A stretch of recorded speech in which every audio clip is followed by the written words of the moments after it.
안녕하십니까. 죽기 전에 꼭 가봐야 할 사찰 스토리텔러 권중서입니다.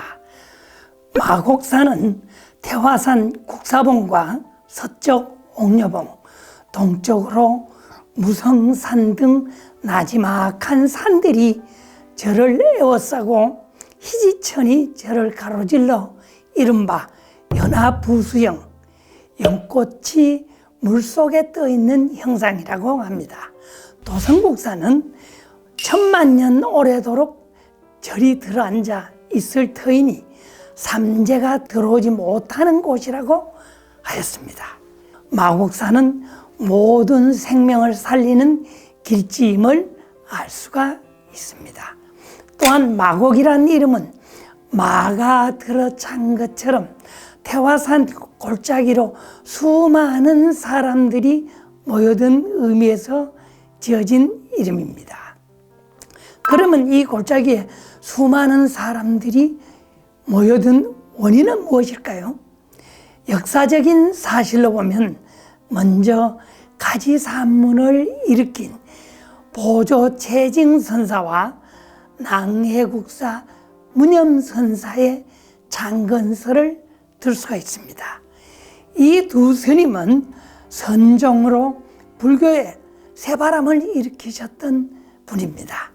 그래서 많은 사람들이 몰려 들어왔고 이러한 경사스런 일들이 이곳에 일어났으므로 그 태화산에서 흐르는 냇물을 희지천이라고 해서 경사스런 천이라고 하였답니다. 또 춘마곡, 추갑사라는 말을 우리가 많이 들어봤죠. 마곡사에 아름다운 계곡을 두고 한 말입니다. 옛 사람들은 골짜기 깊숙이 돌아 들어서면 아름다운 물과 돌을 볼 수 있다고 했습니다. 마곡사를 끼고 흐르는 희지천이 정겹고 편안한 느낌을 주어서 봄날의 생동감을 주고 있습니다. 골짜기는 깊고 가팔라 돌길은 머나먼데 어딘가 이끌려 이곳에 수레를 멈추었네. 천하의 명산으로는 원래 태화산이 으뜸이고 호서의 대찰로는 바로 마곡사를 친다지. 달 비친 맑은 물결 처마 그림자에 깔리고 노을 걸린 푸른 나무는 산빛이 서늘한데 맑은 연기 피어오르는 게 보인가 싶더니 남쪽 요사째 노승 자달인다 알려오네. 이 시는 숙종 36년 1710년 충청도사 김시빈이 지은 태화산 마곡사라는 시입니다. 시를 보면 마곡사의 한가한 정치가 느껴지게 됩니다. 이렇듯 마곡사는 희지천을 사이에 두고 북쪽에는 오층석탑, 대광보전, 대웅보전, 신금당, 고방, 응진전 등이 있고 남쪽 구역에는 영산정과 흥성루, 해탈문, 천왕문, 명부전, 해화당 등이 자리하고 있습니다.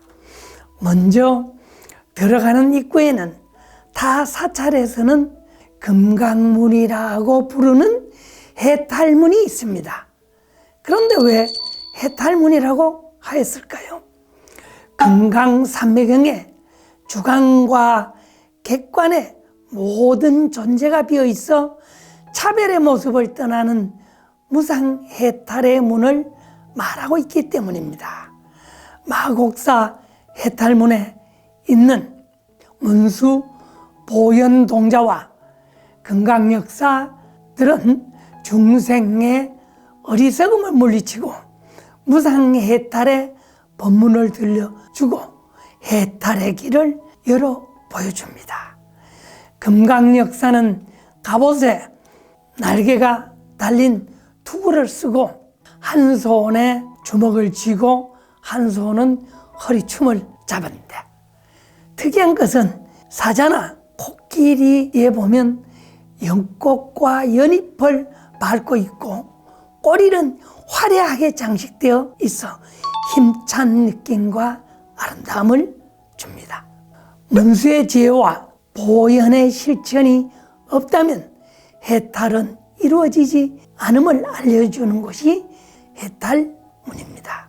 격언집 정광현문에 보면 서로 만나서 한잔하지 않고 빈 채로 돌아가니 동구 밖에 복숭아꽃도 그 사람들을 웃는다라는 글이 있습니다. 친구로 만나면 을에 한잔하고 정담이 있어야 하듯이 사찰에 오면 그 무엇인가 느낌이 있어야 합니다. 사찰은 우리가 깨달을 수 있도록 하는 많은 조형들이 있는데 그 조형의 의미를 살펴보면 깨달음은 그리 멀리 남의 일이 아닐 것입니다.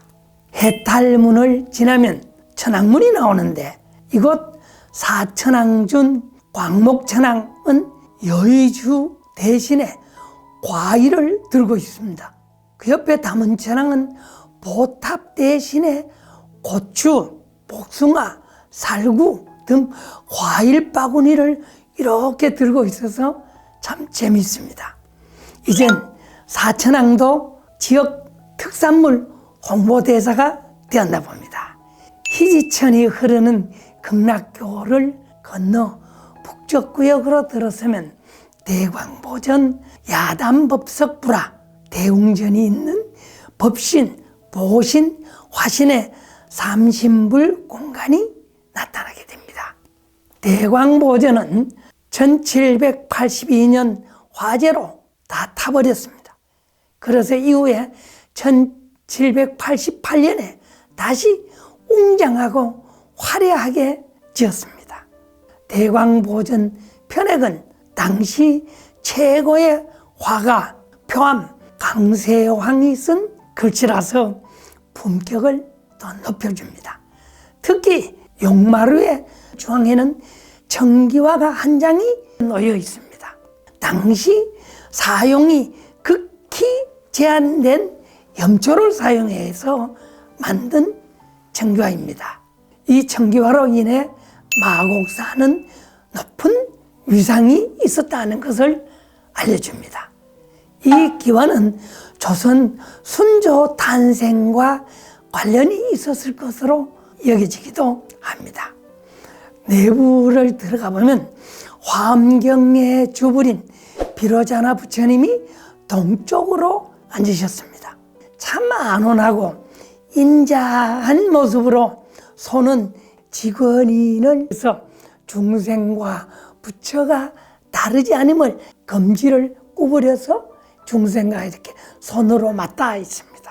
뒷벽에는 19세기 초에 종이를 여러 겹 벽에 바르고 그 위에 5.15m, 2.96m의 커다란 백이관음보살이 있습니다. 파도가 넘실대는 바다 근처 관음죽이 솟아나 있는 험난한 바위를 배경으로 붉게 피어오른 연꽃을 밟고 이 방가부자함 편안히 계십니다. 다란이 직경이나 대일경 등에 보면 관세음보살님이 어머니로 화해한 모습을 관세음모라고 하였습니다. 그 모습은 흰색 천의를 걸쳤으며 형상은 중년의 여인상으로 청백색이 서로 뒤섞여서 정수리는 아미타 부처님을 화불로 모시고 있고 그 왼쪽에는 동자가 있다고 하였습니다. 이 동자는 화엄경 입법계품에 관세음보살의 보살행과 수행에 관한 법문을 들은 선제동자입니다. 보살의 오른쪽 옆에는 정명이 있고 감노수가 담겨 있죠. 그래서 중생의 고통을 없애주고 푸른 버들나무가지가 꽂혀 있어서 중생의 여러 가지 병을 고쳐주는 의미를 담고 있습니다. 또한 선제동자가 들고 있는 파랑새는 중생들에게 관세음보살의 모습을 새로 보여주고 있습니다. 그런데 좁고 어두운 뒷벽에 관세음보살님을 모셨을까요? 조용히 혼자 기도하여 관세음보살님의 신통과 대자재를 느껴보라는 뜻입니다. 당나라 해지스님은 찬 관세음보살 송에서 저는 벽에 그려진 관세음보살님을 보고서 색상과 모든 공덕을 두루보며 신통과 대자재를 봅니다고 했습니다. 또한 대강보전에는 아라한 등 무수한 벽화가 정갑 벽면을 가득 채우고 있어서 마곡사는 선종사찰이라 하는 것을 알 수가 있습니다.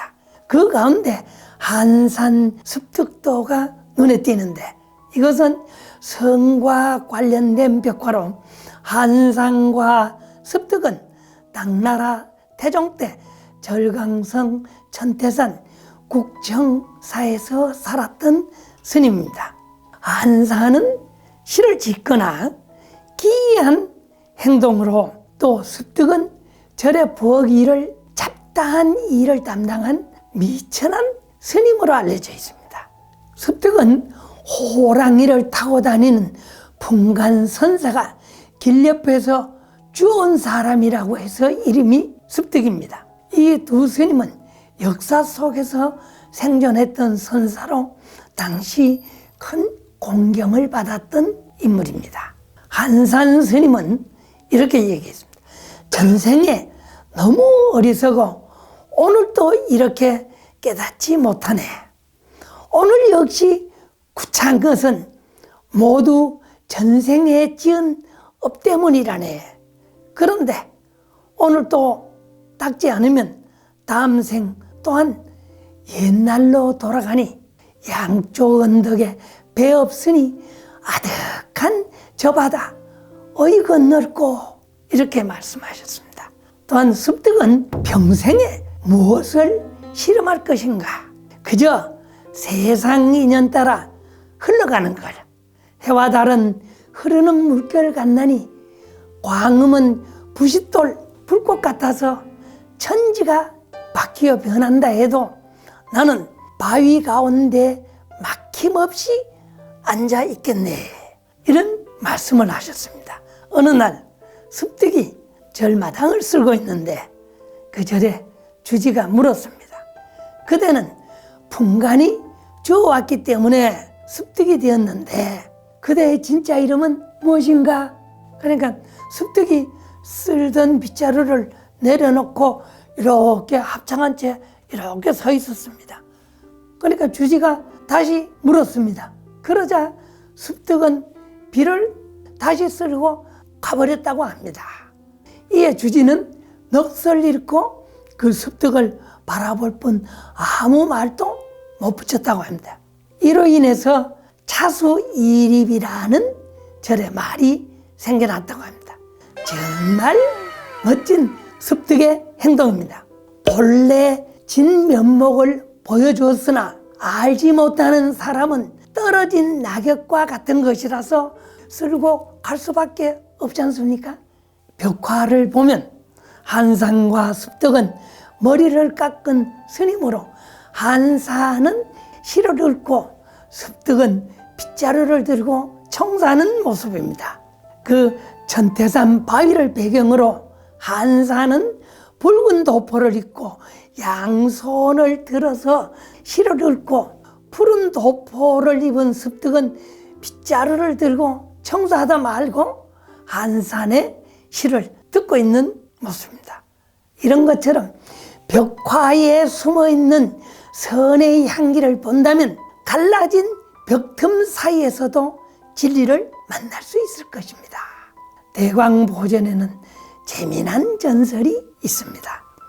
어떤 걷지 못하는 사람이 부처님께 100일 기도를 올리며 내가 100일 동안 법당 바닥에 깔아놓을 삿자리를 짜겠다고 얘기를 했습니다. 또 100일 기도를 마치자마자 삿자리도 완성이 되어서 부처님께 절을 해야 되겠다고 자기도 모르게 벌떡 일어나서 삼별을 하고 걸어 나왔다고 합니다. 지극정성이면 돌부처님도 돌아본다는 말이 있지 않습니까? 대강보전 마루에는 제가 갔을 때도 그 삿자리가 깔려 있었는데 지금은 아쉽게 볼 수가 없어서 아쉬운 감이 있습니다. 대강보전 마당에는 가늘고 긴 5층 고려 불탑이 있습니다. 기단에는 그 연기문이 있고 불탑에는 아촉불, 보생불, 아미타불, 불공성치불 등 사방불이 새겨져 있습니다.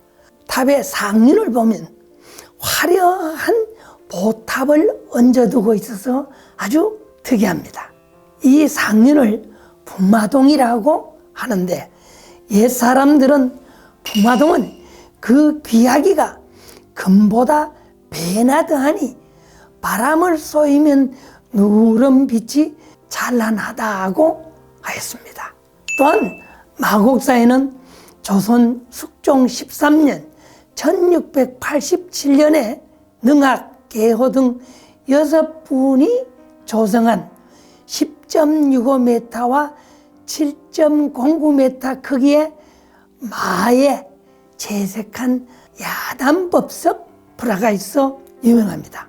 야단법석 불화는 보신불인 노사나불의 형태로 보관을 쓴 서가모니 부처님을 가운데 아주 크게 묘사하고 양쪽에는 비로자나불과 노사나불이 또 다른 성정들과 함께 작게 표현되어 있어서 서가모니 부처님이 영산회상에서 압도하는 인상을 주고 있습니다.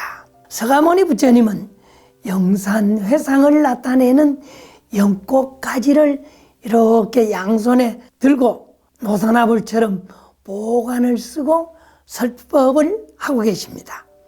부처님께서 보관을 쓰신 것은 노사나경에 노사나불은 보리수 도량에서 정각을 이루어 모든 법계에서 깨끗한 법을 굴리신다. 부처님은 장언된 몸을 하고 모든 세간에 널리 놔두신다고 해서 보관을 쓰고 아름다운 영락을 하고 있습니다. 보관 속에는 관세음보살 육자대명왕 진언인 오만이 반매움이 새겨 넣어져 있습니다. 흰 연꽃 모법 연화경의 중요성을 또 보관에 달린 가지마다 7분의 분신불은 법화경 총루품에서 희방세계에서 오신 여러 부처님을 나타낸 것입니다.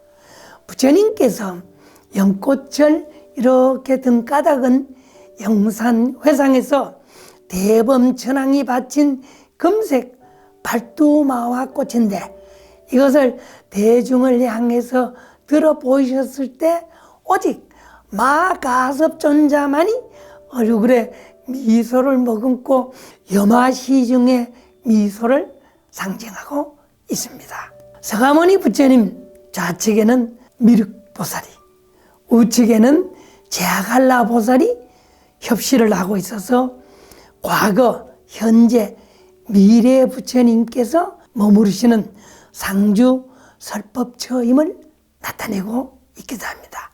이와 더불어 네 분의 보살님은 관음, 세지, 문수, 보현보살이 옆에 협시하고 있고 또한 부처님의 10대 제자가 있는데 그 중에 마가석과 라우라 존자는 미륵 부처님이 출연하실 때까지 열반에 들지 말고 중생을 교화하라고 부처님이 말씀하셨습니다. 그래서 라우라가 늙은 모습으로 표현되어 있어서 아직도 살아 계심을 나타내고 있습니다.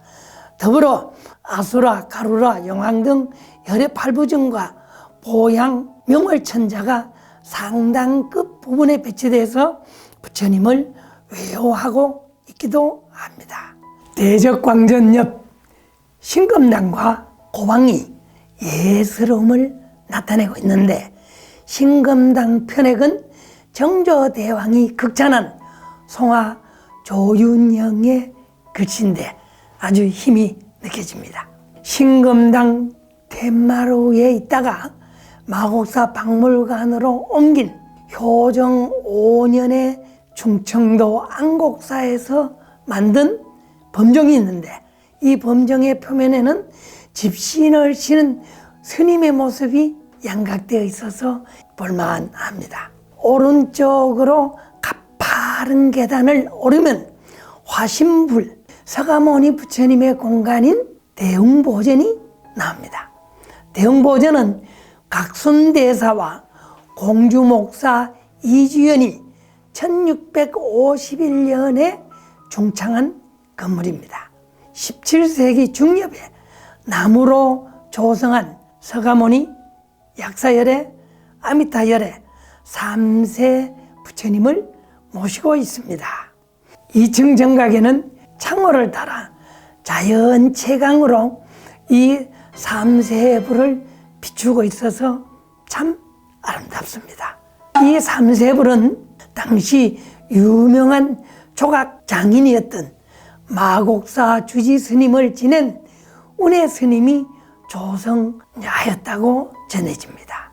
멀리서 대웅보전을 보면 아래는 대광보전이 있고 위에는 대웅보전이 있어서 커다란 하나의 건물로 보이게끔 돼 있어서 위용을 나타내고 있습니다.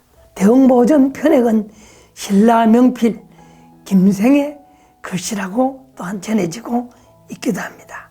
이 대웅보전 법당 안에는 둘레 2m가 넘는 커다란 쌀이 기둥이 있는데, 이 기둥은 재미난 얘기가 있죠. 저승에 가면 염라대왕이 마곡사 대웅전에 쌀이나무 기둥을 안아 보았느냐고 하고 꼭 물어본답니다. 그러면 네 하고 대답을 해야 됩니다. 그러면 바로 극락으로 보내준다는 전설이 있으니 여러분들도 꼭 가보셔서 한번 안아보셔야 할 것 같습니다. 대웅전을 내려오면 백범당이라는 편액이 붙은 건물이 있습니다. 독립운동가 김구선생은 1896년 3월에 일본인 스치다 조스케를 살해하고 옥살이를 하다가 탈옥을 해서 마곡사에 숨어들어와서 원종이라는 본명으로 스님이 되어서 머물렀습니다. 이것을 기념해서 백범 김구 선생의 그 사진과 글씨 등을 전시하고 있습니다. 이 정각 옆에는 해방 후 1946년에 김구 선생께서 마곡사를 방문을 해서 그 자신이 어렸을 때 이곳에 와 있었다는 것을 회상하며 향나무를 심어두었습니다. 그래서 지금도 푸른 빛을 뿜고 있는 향나무는 민족의 독립을 위한 선생의 고귀한 정신을 나타내고 있기도 합니다. 철종 3년 1852년에 새로 보수한 응진전에 들어가 보시면 부처님을 중심으로 좌우에 그냥 번쩍번쩍한 그 16나한이 금빛 찬란하게 앉아 계십니다. 근데 이 모습들이 천태만상의 표정을 짓고 계셔서 재미있습니다. 나은님께 말을 한번 건네보시는 것도 좋을 것 같습니다. 희지천을 왔던 길로 다시 넘어서 가면 남쪽 구역에는 수행 공간인 영산전과 명부전, 매화당이 있습니다. 1651년에 중건된 이 영산전은 한층 고풍스러운 분위기가 느껴집니다. 내부에는 과거 칠부를 중심으로 한 현급 천부를 모시고 있어서 천불전의 기능을 담당하기도 합니다. 영산전 편액은 매월당 김시습이 이곳에 은거해 있을 때 그를 찾아온 세조대왕이 쓴 친필글씨입니다.